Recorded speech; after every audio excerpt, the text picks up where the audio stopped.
Hello everyone.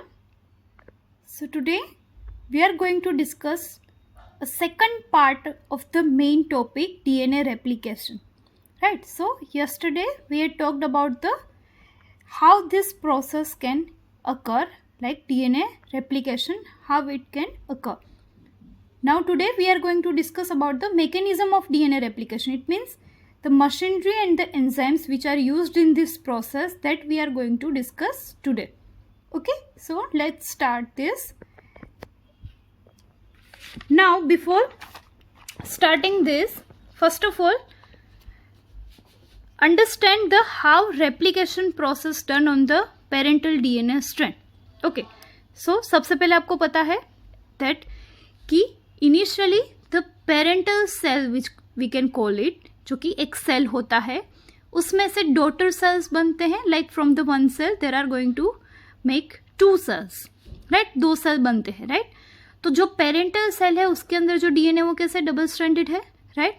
और जो नई दो सेल बनेंगे जिसको हम डॉटर सेल वर्ड यूज करते हैं, उसमें दोनों में एक एक स्ट्रैंड जाएगी, है ना. और बाकी की जो दूसरी स्ट्रैंड है वो जो पर्टिकुलर डॉटर सेल है वो खुद अपने आप बनाएगा. That is called DNA replication, right. Replication करके वो नई स्ट्रैंड बना देंगे. डॉटर सेल है उसी को बोलते हैं semi conservative mode of replication, जिसका हमने एक्सपेरिमेंटल प्रूव है वो लास्ट लेक्चर में देखा, राइट. ओके, सो ये डीएनए रेप्लिकेशन कैसे स्टार्ट होता है. सो मान लो this is the parental molecule, so parental DNA strand, right. अब ये क्या होगा, अनवाइंड होगी, यानी ये अलग होगी. तो अलग कैसे होगी. सो दोनों स्ट्रैंड की न्यूक्लियोटाइड से वो एक दूसरे के साथ हाइड्रोजन बॉन्ड से जुड़ी हुई है, राइट. तो ये हाइड्रोजन बॉन्ड है वो बीच के टूटेंगे और ये दोनों स्ट्रैंड है वो ओपन हो जाएगी. So that is how it looks like. तो पहले ये पेरेंटल स्ट्रैंड है इंटैक्ट, यानी कॉइल्ड है एक दूसरे के around. Then when it gets open, उसे इन दोनों स्ट्रैंड को फिर बोलते हैं टेम्पलेट स्ट्रैंड, ठीक है. और यहाँ से अब नई स्ट्रैंड से वो बनना स्टार्ट होगी. तो यहाँ पे हमने रेड कलर में अलग से दिखाया है, ठीक है. तो एक इस डायरेक्शन में, दूसरी उल्टी डायरेक्शन, क्योंकि ऑलवेज ये सिंथेसिस है वो होता है from the 5 prime to 3 prime direction. तो जो पेरेंटल स्ट्रैंड की 3 प्राइम आ रही है जिधर, वहां पे नई स्ट्रैंड का 5 प्राइम आएगा, तो ये इस डायरेक्शन में आगे बढ़ेगी. सिंथेसिस है वो. यहाँ पे दूसरी पेरेंटल स्ट्रैंड है उसका नीचे 5 प्राइम आ रहा है सपोज, तो यहाँ पे न्यू सिंथेसिस जो डीएनए है उसके स्ट्रैंड का क्या आना चाहिए, उसके ऑपोजिट, यानी 3 प्राइम. तो भी 5 प्राइम टू 3 प्राइम डायरेक्शन, यानी ऊपर से नीचे. इस तरह से ये नई स्ट्रैंड है वो बनेगी, क्लियर, जिसको हम बोलते हैं डॉटर मॉलिक्यूल्स. ओके, तो इस हिसाब से दो चेन्स हैं वो बनती है. तो एक ऑलवेज बनेगी, ये नया सिंथेसिस जो भी होगा वो होगा 5 प्राइम टू 3 प्राइम की डायरेक्शन में ही, क्लियर. अब ये डायरेक्शन कैसे होगी, नीचे से ऊपर या ऊपर से नीचे, वो डिपेंड करेगा टेम्पलेट स्ट्रैंड के ऊपर कि जो पेरेंटल स्ट्रैंड है उसमें कौन सी डायरेक्शन है, क्लियर. तो इस हिसाब से कुछ सिंथेसिस है वो स्टार्ट होगा, which is called the replication of DNA. And the origin of replication, origin means start होना, तो कहाँ से स्टार्ट होता है उसको बोलते हैं ओरिजिन ऑफ रेप्लिकेशन, ठीक है. तो ये पेरेंटल मॉलिक्यूल फिर ओपन होगा, अनजिपिंग जिसको बोलते हैं, यानी कि टेम्पलेट स्ट्रैंड है वो दोनों अलग होगी. थोड़ा ही पार्ट है वो अलग होगा, धीरे धीरे ये ओपन होगी. एक साथ पूरी दोनों स्ट्रैंड है वो ओपन नहीं हो जाती, क्योंकि it is a energy consuming process. ये हाईली रिच एनर्जेटिक प्रोसेस होती है, इसमें ज्यादा अमाउंट में एनर्जी चाहिए होती है जो कि सेल के लिए अफोर्डेबल नहीं होती है. तो दैट इज वाई ये दोनों स्ट्रैंड एक साथ खुल के फिर नई स्ट्रैंड नहीं बनती है, धीरे धीरे करके पार्ट है वो ओपन होता रहता है और नई स्ट्रैंड है वो बनती रहती है.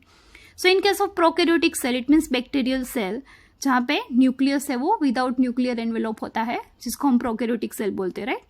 तो ये जो बैक्टीरियल सेल होता है, प्रोकैरियोटिक सेल होता है, उसमें एक ही ओरिजिन ऑफ रेप्लिकेशन होता है, यानी एक ही जगह से डीएनए है वो बनना स्टार्ट होगा. क्यों, क्योंकि उसमें डीएनए भी तो शॉर्ट होता है, छोटा होता है ना, वो मॉलिक्यूल है वो.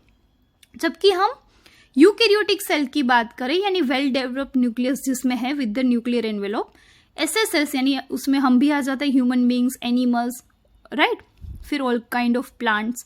तो इन सब में, यानी कि यूकैरियोटिक सेल्स में ये जो ओरिजिन ऑफ रेप्लिकेशन है वो बहुत सारे प्लेसेस होते हैं. यानी ऐसा नहीं है कि सिर्फ कोई एक ही एंड, वेदर लेफ्ट और राइट साइड, एक ही एंड से ये ओपन होगी डीएनए की स्ट्रैंड और नई स्ट्रैंड बनना चालू होगी, ऐसा नहीं होता है. इधर भी ओपन होगी, इधर भी ओपन होगी, इधर भी ओपन होगी. तो there are multiple origin of replication in the case of prokaryotic cell में एक होता है, यूकैरियोटिक सेल में मल्टीपल ओरिजिन ऑफ रेप्लिकेशन होता है, ठीक है. प्रोकैरियोट में 1 ओरिजिन ऑफ रेप्लिकेशन, यूकैरियोट्स में more than 2 origin of replication, यानी बहुत जगह पे ये खुल के डीएनए मॉलिक्यूल है वहाँ पे नई नई स्ट्रैंड है वो बनना स्टार्ट होगा एंड अल्टीमेटली तो all new strand will join together. ठीक है, जो भी टुकड़े बने होंगे वो अल्टीमेटली फिर जॉइंट हो जाएंगे और दोनों स्ट्रैंड है वो पूरी नई बन जाएगी एक एक। क्लियर? तो that is how synthesis of DNA takes place. अब डिटेलिंग में अगर हम बात करें कौन से एंजाइम, कौन से मॉलिक्यूल्स, कौन से प्रोटीन्स है वो यूज होते हैं, then let's see one of the detailed diagram here, then we will discuss the theoretical portion. Right, पहले मैं आपको डायग्राम से बता रही हूँ कैसे होता है। तो ये है semi conservation method of replication. Right, semi conservation मतलब क्या था, जिसका एक्सपेरिमेंटल प्रूव है वो हम ऑलरेडी देख चुके हैं अगले लेक्चर में। इसका मतलब सेमी कंजर्वेशन मतलब एक होगी पेरेंटल स्ट्रैंड जिससे टेम्पलेट बना के, जिसको ओरिजिनल कॉपी बना के उसमें से जेरोक्स की जाती है, यानी नई स्ट्रैंड बनाई जाती है। ठीक है, that is somewhat called semi conservative mode of replication. तो मान लो ये दोनों स्ट्रैंड है, अब ये जैसे कि एक साइड से खुला हुआ दिखता है तो फोक जैसा शेप दिखता है, दैट इज वाई इसको रेप्लिकेशन फोक बोलते हैं। ठीक है, it is also called replication fork. तो ये टेम्पलेट डीएनए है यानी पेरेंटल डीएनए है।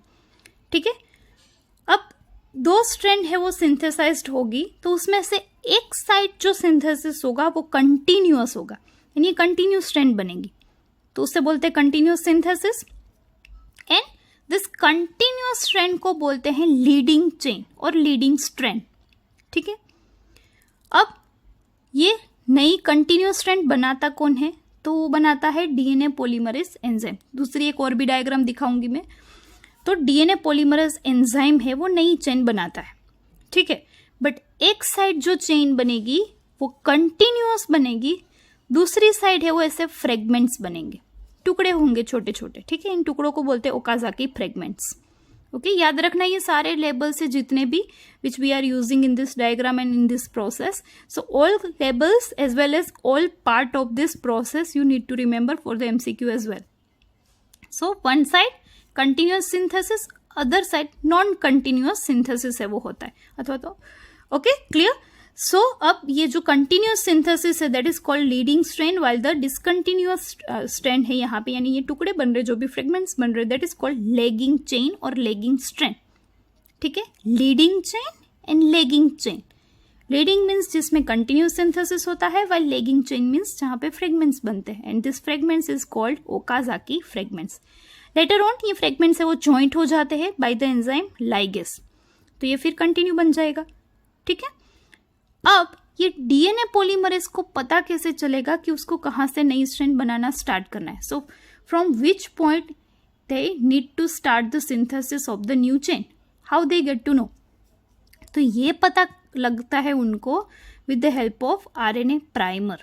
जो एक ग्रीन कलर का हमने इनिशिएशन पार्ट दिखा है, सारी स्ट्रैंड जो नहीं बन रही उसके इनिशियल में आपने देखा है, देख रहे हो इधर ग्रीन कलर का हमने कुछ छोटा सा पार्ट बनाया है। ठीक है, ये क्या है, शॉर्ट आरएनए चेन प्राइमर है, आरएनए प्राइमर है ये। मतलब आरएनए पॉलीमरेज एंजाइम सबसे पहले आता है, वो आइडेंटिफाई करता है ओरिजिन ऑफ रेप्लिकेशन को और वहां पे ये छोटा सा न्यूक्लियोटाइड का एक टुकड़ा बना देता है। Then comes the DNA polymerase, जिसको पता चलता है कि ठीक है अब यहां से मुझे नई चेन बनानी है। सो फर्स्ट ऑफ ऑल आएगा आरएनए पॉलीमरेज जो कि आरएनए प्राइमर बनाएगा, यानी न्यूक्लियोटाइड की एक शॉर्ट फ्रेगमेंट बनाएगा। फिर later on comes the DNA polymerase and it will form the whole chain of DNA. Clear? तो जहां भी ये कुछ भी स्ट्रैंड वेदर फ्रेगमेंट हो या पूरी चेन हो, जब डीएनए पॉलीमरेज बनना शुरू करेगा वहां उससे पहले आएगा आरएनए पॉलीमरेज जो कि आरएनए का छोटा सा प्राइमर बनाएगा। ठीक है, और जब ये दोनों स्ट्रैंड है वो पूरी बन जाएगी तब ये एंड में at the end of this process of synthesis ये आरएनए प्राइमर है वो रिमूव हो जाते हैं, दूर हो जाते हैं फिर, क्योंकि ये जस्ट आइडेंटिफाई करने के लिए ही है डीएनए पॉलीमरेज के लिए कि कहाँ से उसको नई स्ट्रैंड बनाना स्टार्ट करना है।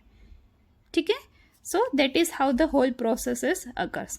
अगेन हम डिटेलिंग में बात करते हैं, उससे पहले कुछ हम थ्योरेटिकल पॉइंट से वो डिस्कस कर लेते हैं। So the mechanism of DNA replication में सबसे पहले तो क्या होगा, स्टार्ट कहाँ से होगा, सो अनजिपिंग यानी अनवाइंडिंग, यानी पेरेंटल डीएनए स्ट्रैंड को ओपन तो होना पड़ेगा पहले, है ना। So the separation of two chains of DNA is termed as unzipping and it takes place due to the breaking of hydrogen bonds, right? Parental strand के hydrogen bond टूटेंगे और दोनों स्ट्रैंड है वो धीरे धीरे ओपन होना स्टार्ट होगी. The process of unzipping starts at the certain specific point which is termed as initiation point or it is also called origin of replication. जहाँ से ये unzipping start होता है उस point को क्या बोलते हैं? Initiation point और origin of replication. Now in prokaryotes there occurs only one origin of replication, but in the case of eukaryotes there occur many origin of replication. यानी unzipping starts at many point simultaneously. तो जैसे कि मैंने आपको पहले ही समझा दिया, ये यूकैरियोट्स में बहुत सारी जगह पे एक साथ अनजिपिंग होगा, अनवाइंडिंग होगा और बहुत सारे ओरिजिन ऑफ रेप्लिकेशन होंगे जहाँ से ये नई चेन बनना स्टार्ट हो. क्यों ऐसा होता है? क्योंकि डीएनए बहुत बड़ा मोलिक्यूल होता है in the case of eukaryotes.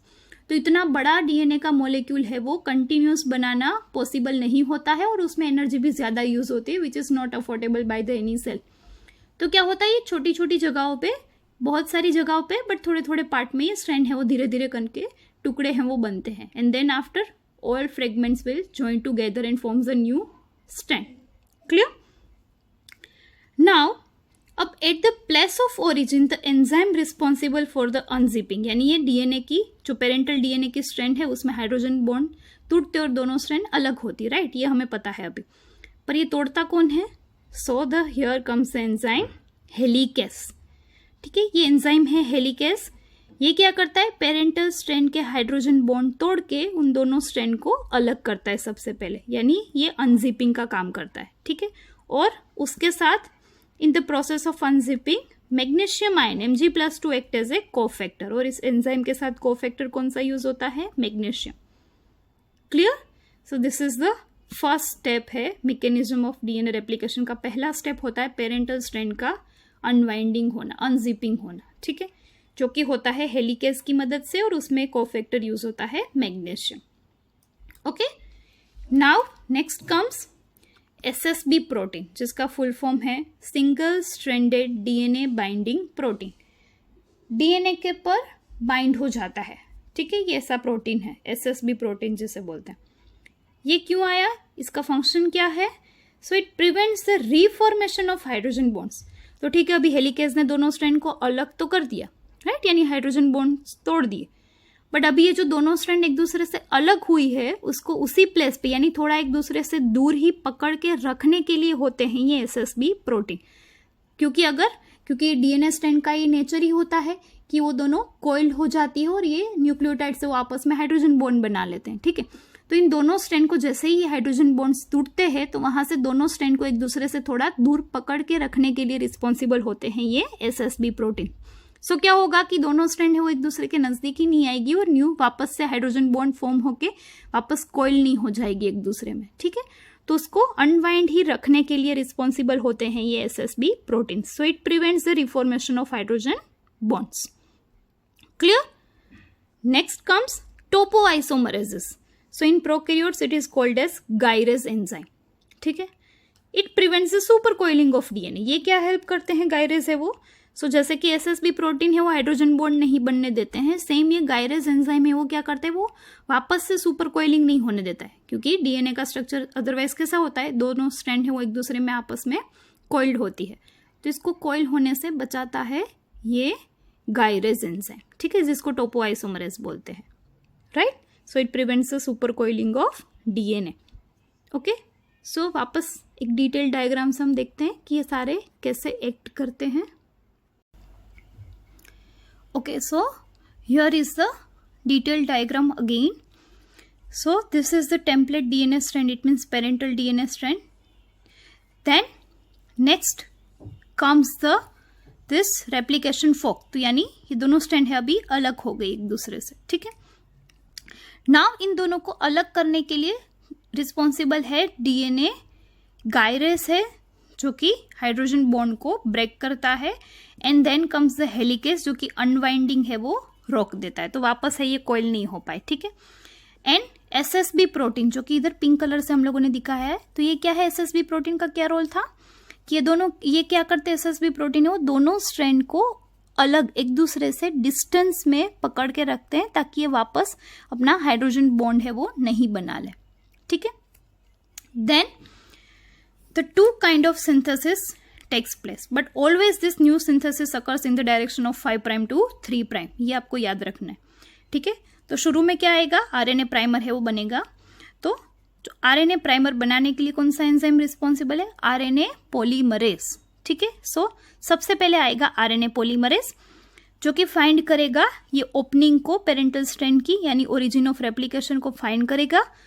फिर आरएनए प्राइमर बनाएगा यानी न्यूक्लियोटाइड का छोटा टुकड़ा है वो बना देगा. फिर आएगा डीएनए पॉलीमरेज एंजाइम जो कि पूरी नई स्ट्रैंड फिर बना देगा, न्यूक्लियोटाइड से वो जोड़ के नई स्ट्रैंड बना देगा. बट एक साइड क्या होता है, फ्रेगमेंट्स बनते हैं, दूसरी साइड क्या होता है, कंटिन्यूस सिंथेसिस होता है. ठीक है. ये जो हमने अभी समझा था, तो इन फ्रेगमेंट्स को बोलते हैं ओकाजाकी फ्रेगमेंट्स. ठीक है. और ये क्या है, कैसा सिंथेसिस है, टुकड़े बन रहे, छोटे छोटे फ्रेगमेंट्स बन रहे, इसका मतलब ये डिसकंटिन्यूस सिंथेसिस है. और इन टुकड़ों को बोलते हैं fragments of Okazaki. And this discontinuous strand called lagging chain और लैगिंग स्ट्रैंड. ठीक है. जबकि ये कंटिन्यूस सिंथेसिस है उसे बोलते हैं leading chain. Okay. So this are the main components of the DNA synthesis process. इतने यूज होते हैं. अब थियोरेटिकल पोर्शन में जाते हैं हम. So formation of a new chain. To start the synthesis of new chain, special type of RNA is required, which is termed as RNA primer. है ना. तो ये ग्रीन कलर का हमने RNA प्राइमर है वो डायग्राम में दिखा है. सबसे पहले वो बनता है. The formation of primer is done by an enzyme called RNA polymerase, जिसको प्राइमेज भी बोलते हैं. ठीक है. क्योंकि वो प्राइमर बनाता है. प्राइमर मीन्स शॉर्ट न्यूक्लियोटाइड का फ्रेगमेंट, यानी जिसमें मैक्सिमम 10-12 न्यूक्लियोटाइड ही हो, 12-15 जितनी ही होती है सिर्फ, उसे प्राइमर बोलते हैं. ठीक है. और ये आरएनए बना रहा है इसे, इसलिए इसको बोलते हैं आरएनए प्राइमर. ओके. जो कि कौन बना रहा है, RNA polymerase. Now synthesis of RNA primer take place in 5 prime to 3 prime direction. After the formation of new chain this RNA primer is remove. जो कि मैंने आपको पहले ही बता दिया कि जैसे ये पूरी स्ट्रैंड्स बन जाएगी नई सारी, फिर अल्टीमेटली लास्ट में ये प्राइमर से वो रिमूव हो जाएंगे. ठीक है. Then formation of new chain और strand we can say is done by the enzyme DNA polymerase. अब नई चेन कौन बनाता है, डीएनए पॉलीमरेज. आरएनए पॉलीमरेज सिर्फ शुरू करता है इस प्रोसेस को प्राइमर बना के. देन आफ्टर कंप्लीट सिंथेसिस है वो होता है with the help of DNA polymerase only. Right. And for the formation of a new chain nucleotides are obtain from the nucleoplasm and by the DNA polymerase. अब DNA polymerase नई chain बनाता है. ठीक है. कैसे बनाएगा, उसको न्यूक्लियोटाइड्स लेनी पड़ेगी ना, सारी न्यूक्लियोटाइड्स ऐड करके वो नई चेन है वो कंटिन्यू आगे बढ़ाता जाएगा. और ये न्यूक्लियोटाइड्स उसको मिलेगी कहाँ से, तो ये होती है जैसे कि सेल के अंदर साइटोप्लाज्म होता है यानी लिक्विड पोर्शन होता है, सेम न्यूक्लियस के अंदर भी लिक्विड पार्ट होता है जिसको हम बोलते हैं न्यूक्लियोप्लाज्म. ठीक है. तो ये न्यूक्लियस के अंदर जो न्यूक्लियोप्लाज्म है उसके अंदर ये सारी न्यूक्लियोटाइड्स प्रेजेंट होती है. तो वहां से डीएनए पॉलीमरेज से वो एक एक करके न्यूक्लियोटाइड्स लाएगा. और कौन सी लाएगा, तो ये आपको पता है अभी सिंथेसिस कैसे होता है. सो पेरेंटल स्ट्रैंड में मान लो ग्वानिन है यानी जी है, तो जी किसके साथ बॉन्ड बनाता है, साइटोसिन सी के साथ, है ना. और ए है यानी एडिनिन है वो टी के साथ यानी थाइमिन के साथ बॉन्ड बनाता है. तो ए टी और जी है वो सी के साथ और वाइस वर्सा. तो मान लो पेरेंटल स्ट्रैंड में किसी जगह पे ग्वानिन आ रहा है तो उसके सामने डीएनए पॉलीमरेज अब नई चेन बनाने के लिए कौन सी न्यूक्लियोटाइड लाएगा, साइटोसिन. ठीक है. तो इस हिसाब से ये टेम्पलेट स्ट्रैंड यानी पेरेंटल स्ट्रैंड को यूज करके नई चेन है वो बना देगा. ठीक है. और न्यूक्लियोटाइड उसको जो जरूरत पड़ेगी वो कहां से ला रहा है, न्यूक्लियोप्लाज्म में से. क्लियर. अब न्यूक्लियोप्लाज्म में ये न्यूक्लियोटाइड्स हैं वो प्रेजेंट होती है in the form of triphosphates, जैसे कि dATP, dGTP, dCTP, dTTP. So adenine triphosphate, guanine triphosphate, cytosine triphosphate and thymine triphosphate. ठीक है. तो ट्राइफॉस्फेट है. अदरवाइज न्यूक्लियोटाइड में क्या होता है, एक नाइट्रोजन बेस होता है, एक होता है शुगर मॉलिक्यूल और एक मॉलिक्यूल होता है फॉस्फेट का. पर इधर ये जो न्यूक्लियोटाइड्स ला रहा है डीएनए पॉलीमरेज वो कैसी है, ट्राइफॉस्फेट वाली, यानी इसमें 3 फॉस्फेट मॉलिक्यूल्स हैं. Right. but in the real nucleotide only one phosphate is required. So here it is 3. So what will happen? So during the replication, the 2 phosphate out of this 3, 2 phosphate groups of all nucleotides are separated and the energy which is released are consumed in the DNA replication. तो as I already told you कि जो replication process होती है वो बहुत energetically expensive होती है, ठीक है, उसमें ज़्यादा एनर्जी है वो यूज़ होती है. सो ये जो एक्स्ट्रा एनर्जी की ज़रूरत पड़ती है सेल को, वो कहाँ से मिलती है? तो ये न्यूक्लियोटाइड में से 2 फॉस्फेट मॉलिक्यूल रिमूव हो जाते हैं और इसके दूर होने से कुछ एनर्जी है वो रिलीज होती है. That energy will consumed by the DNA replication process. Clear? तो इस हिसाब से ये ट्राइफॉस्फेट में से 2 फॉस्फेट मॉलिक्यूल है वो दूर हो जाते हैं और उसका यूटिलाइज भी हो जाता है in the form of energy. So अब क्या रह गया? ओनली 1 फॉस्फेट, ठीक है, जो कि हमारी एज सच न्यूक्लियोटाइड है, जिसमें एक नाइट्रोजन बेस होना चाहिए, एक शुगर मॉलिक्यूल होता है और एक फॉस्फेट मॉलिक्यूल होता है. Clear? Energetically replication is a very expensive process. Now deoxyribonucleoside triphosphate serves dual purpose in addition to acting as a substrates. They provide energy for the polymerization. तो जो मैंने अभी बता दिया कि 2 फॉस्फेट मॉलिक्यूल है वो एनर्जी के लिए यूज होते हैं, तो यानी ये ड्यूअल पर्पस है वो सोल्व करता है. न्यूक्लियोटाइड तो है ही, यानी सबस्ट्रेट तो है ही, दूसरा क्या काम करता है? एनर्जी देने का भी काम करता है. ये न्यूक्लियोटाइड्स हैं वो सारे, ठीक है. The formation of new chain always takes place in 5' to 3' direction, ठीक है. तो जो ये भी मैंने आपको पहले बताया कि ऑलवेज जो भी नया सिंथेसिस होगा डीएनए चेन का वो 5' to 3' की डायरेक्शन में ही होगा. और ये जितने भी हाईलाइटेड वर्ड्स हैं वो याद रखना है आपको एमसीक्यू के लिए, ठीक है. So 1 chain of DNA is continuously formed and it is termed as leading strand, ठीक है, जो कि हमने डायग्राम में समझ लिया है. Here we are discussing the theoretical portion. And other chain of DNA is discontinuous synthesized and termed as lagging strand, and the small segments of this chain called Okazaki fragments, ठीक है. ये जो छोटे छोटे टुकड़े होते हैं उसको बोलते हैं Okazaki fragments. Clear? Ultimately, all these segments joined together by an enzyme DNA ligase and formed a complete chain. तो जैसे कि मैंने आपको बताया कि जितने भी शॉर्ट फ्रेगमेंट्स बन रहे हैं ये सारे फिर एट द एंड क्या हो जाएंगे? जॉइंट हो जाएंगे. किसकी मदद से? डीएनए लाइगेस की मदद से, है ना. लाइगेस होना यानी चिपक जाना, है ना, कुछ चिपका देना, जिसे बोलते हैं हम लेमन लैंग्वेज में. So this DNA ligase helps to join the fragments of the DNA and ultimately the whole chain will be synthesized. So this is how the whole process takes place in the DNA replication. ठीक है. इस हिसाब से parental strand को as a template use करके DNA polymerase से वो नई चेन बना देता है, नई स्ट्रैंड बना देता है. Okay. Thus in the semi conservation mode of replication, each daughter DNA molecule receives one chain of polynucleotides from the parental DNA and second chain is synthesized by the daughter cell itself. तो जो ये नए cell बनते हैं एक cell में से, यानी 2 सेल बनते हैं जिसको हम डॉटर सेल बोलते हैं, तो इन डॉटर सेल में एक एक चेन तो आती है डीएनए की from the parental cell, but दूसरी चाहिए अभी एज सच डीएनए के लिए, तो दूसरी चेन है वो खुद अपने आप है वो बनाते हैं. और कैसे बनाते हैं? तो ये प्रोसेस हमने देखी. और ये मोड सेमी कंजर्वेटिव ही है, उसको भी हमने एक्सपेरिमेंटल प्रूव है वो इससे पहले के लेक्चर में स्टडी किया कि yes it is the semi conservative mode of replication and this is how the replication takes place. तो हमने उस मोड के एक्सपेरिमेंटल प्रूव को भी देखा और आज हमने मशीनरी जो भी यूज होती है डीएनए रेप्लिकेशन में उसको भी स्टडी किया.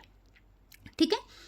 अब इस वीडियो के डिस्क्रिप्शन में मैं आपको एक एनिमेशन लिंक भी दे रही हूँ जिसमें आप ये वीडियो भी अच्छे से देख सकते हो, जिसमें आपको और ज़्यादा अच्छे से समझ में आएगा कि किस तरह से ये पॉलीमरेज है, then gyrase, helicase, ligase, this kind of enzymes कैसे हैं ये पूरी चेन को बना देते हैं. ठीक है. तो ये एक एनिमेशन लिंक भी मैं डिस्क्रिप्शन में दे रही हूँ. But here again one short topic we will cover now further, जो कि है different types of DNA polymerase. Extra है 3 टाइप है, शॉर्ट टॉपिक है, क्योंकि अभी हमने ये डिस्कशन किया तो ये साथ में ही हम कवर करेंगे डीएनए पॉलीमरेज के टाइप है वो, और ये एक्स्ट्रा है. ठीक है. तो आपको ये थियोरेटिकल पोर्शन में यूज नहीं करना, यानी इसमें से कोई थियोरेटिकल क्वेश्चन नहीं आएगा, बट एमसीक्यू के लिए और कॉम्पिटिटिव एग्जाम के लिए आपको याद रखना है कौन से एंजाइम का कौन सा रोल है. ठीक है. So in the prokaryote it is of 3 types. पहला है DNA polymerase 1, DNA polymerase 2 and DNA polymerase 3. So let's see DNA polymerase 1.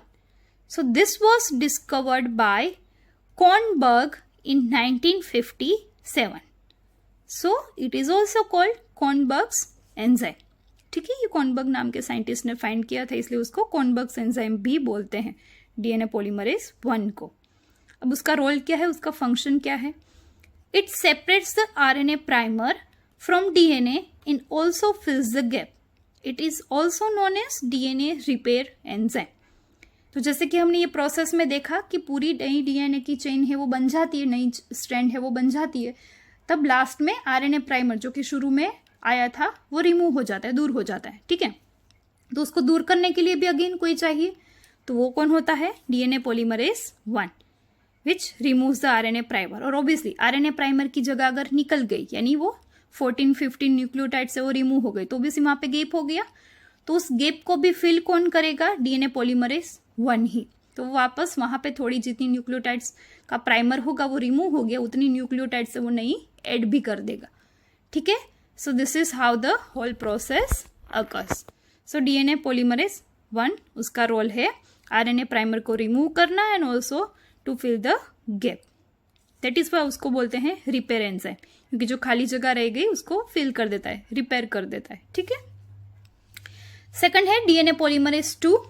Now it is a least reactive in the replication process. उसका कुछ भी main role नहीं है, वो optional role होता है उसका. So it is helpful in DNA repairing in the absence of DNA polymerase 1 and 3. मान लो अगर 1 and 3 somehow नहीं बने हैं या तो एक्टिव फॉर्म में नहीं है, तभी जाके DNA polymerase 2 है वो एक्ट करेगा, अदरवाइज उसका सच कोई रोल है नहीं इस प्रोसेस में. The most important polymerase is DNA polymerase 3. This is the main enzyme in DNA replication. यानी ये जो भी नई स्ट्रैंड्स बनती है सारी, उसमें जो ये डीएनए पॉलीमरेज करके हम वर्ड यूज कर रहे हैं कि यूज होता है, वो कौन सा होता है? 3.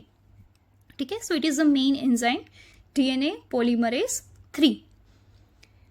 The larger chains are formed by this enzyme. तो ये डीएनए की बड़ी चेन्स होती है जो भी, वो इसी के थ्रू बनती है. क्यों? क्योंकि इस एंजाइम की स्पीड है वो पॉलीमराइजेशन की बहुत ज़्यादा होती है, वो एक टाइम पे बहुत सारी न्यूक्लियोटाइड से वो ऐड कर सकता है, तभी तो इतना बड़ा डीएनए मॉलिक्यूल है, क्योंकि मिलियंस ऑफ बेस पेयर होती है और बिलियंस ऑफ बेस पेयर होती है. ठीक है, सेल्स में. So according to different species millions and billions that will differ. But इतनी बड़ी, इतनी लंबी स्ट्रैंड को बनाने के लिए एंजाइम का काम भी तो फास्ट होना चाहिए, राइट? तो ये डीएनए पॉलीमरेज है वो लार्ज चेन है वो बना सकता है.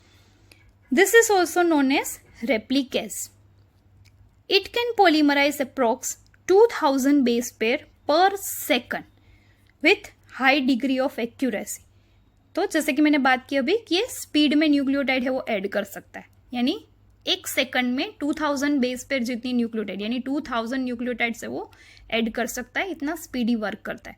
But not only speedy but accuracy also does matter, right? अगर कहीं गलती होगी तो म्यूटेशन हो जाएगा, यानी वो डीएनए है वो खराब हो जाएगा, तो यानी कुछ जेनेटिक एबनॉर्मलिटी देखने को मिलेगी दैट पर्टिकुलर पर्सन में. बट ऐसा नहीं होता है, स्पीड के साथ साथ एक्यूरेसी भी उतनी ही होती है. That is why this is the main enzyme DNA polymerase 3, जिसमें एक्यूरेसी भी होती है और स्पीड भी होती है न्यूक्लियोटाइड्स की पॉलीमराइजेशन की, यानी नई चेन बनाने की.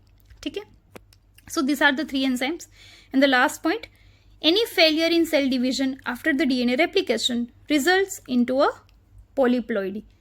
तो ये पोलीप्लॉइडी हम लोगों ने म्यूटेशन का जो टॉपिक पढ़ा था 5th चैप्टर में डिटेलिंग में, उसमें हमने बात की थी पोलीप्लॉइडी एंड एन्यूप्लॉइडी. दो तरह के म्यूटेशंस होते हैं. ठीक है, ये पोलीप्लॉइडी मतलब क्या कि मान लो सेल डिवीजन के टाइम पे डीएनए रेप्लिकेशन हो गया. ठीक है, सेल फॉर्मेशन के टाइप पे, यानी डीएनए की स्ट्रैंड्स तो बन गई. अब फिर क्या होना चाहिए एट द एंड? क्या होता है after the cell cycle? Cytoplasmic division होता है और अल्टीमेटली दोनों सेल है वो अलग होते हैं, यानी एक सेल में से 2 सेल बनते हैं. तो पहले सेल के अंदर की मशीनरी सारी डबल हो जाती है एंड लास्टली साइटोप्लाज्म टूट के बीच में से 2 सेल अलग होते हैं. बट क्या होगा अगर मान लो ये लास्ट में साइटोप्लाज्मिक डिवीजन ना हो, यानी सारी मशीनरी तो डबल हो गई बट सेल है वो 2 नहीं हुए एक में से. ठीक है। तो उस टाइम पे ये क्रोमोसोम्स डबल हो जाते हैं नॉर्मल से, क्योंकि अभी सेल डबल होने थे बट वो नहीं हुए, सो उसकी वजह से म्यूटेशन होता है जिसको हम बोलते हैं polyploidy. Clear? So this is how the whole replication process takes place. तो मशीनरी के लिए आपको ये सारे पॉइंट्स है वो नहीं लिखने हैं, जस्ट आपको diagram and this are the points है वो डिस्कस करने हैं in the theoretical portion. Okay, so this is all about DNA replication, जिसको हमने 2 लेक्चर में यानी 2 पार्ट में पढ़ा। पहला था एक्सपेरिमेंटल प्रूफ कि सेमी कंजर्वेटिव मोड ही होता है, एंड नेक्स्ट हमने आज पढ़ा mechanism of the DNA replication. Okay, so that's all about DNA replication.